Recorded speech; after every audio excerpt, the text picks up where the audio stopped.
La situation au front tourne à l'avantage de Moscou.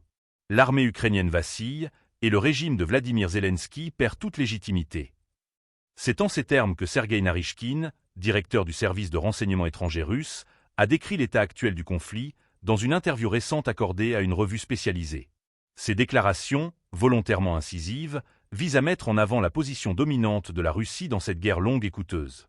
Selon Narychkine, les objectifs de l'opération militaire spéciale lancée par Moscou seraient sur le point d'être atteints.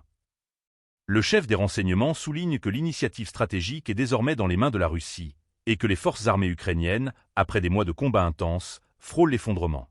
Il va plus loin en affirmant que Kiev, sous la direction de Zelensky, ne dispose plus de la légitimité nécessaire pour engager des négociations significatives avec le Kremlin. Ces propos ne se limitent pas à une analyse des lignes de front.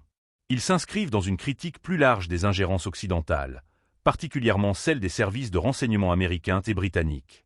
Selon le chef du SVR, l'Occident chercherait non seulement à affaiblir la Russie, mais aussi à fracturer les liens historiques, économiques et culturels entre les anciennes républiques soviétiques. L'objectif des anglo-saxons est clair, diviser et semer le chaos, a-t-il déclaré, faisant référence à une maxime géopolitique bien connue, qui gouverne l'Eurasie contrôle le monde.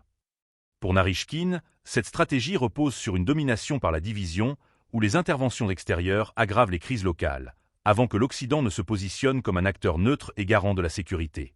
La guerre en Ukraine, selon lui, est une illustration flagrante de cette dynamique. Les actions militaires de Moscou s'inscriraient dans une volonté de contrer cette influence étrangère et de rétablir une souveraineté qu'il estime menacée par les alliances occidentales de Kiev. Cependant, sur le terrain, la réalité est complexe. Bien que la Russie revendique des gains stratégiques et une domination sur le front, la résistance ukrainienne, soutenue par des livraisons massives d'armement occidental, ne faiblit pas. Les déclarations de Narychkine visent aussi à maintenir le moral de l'opinion publique russe, alors que la guerre s'enlise et que ses coûts humains et économiques s'accumulent.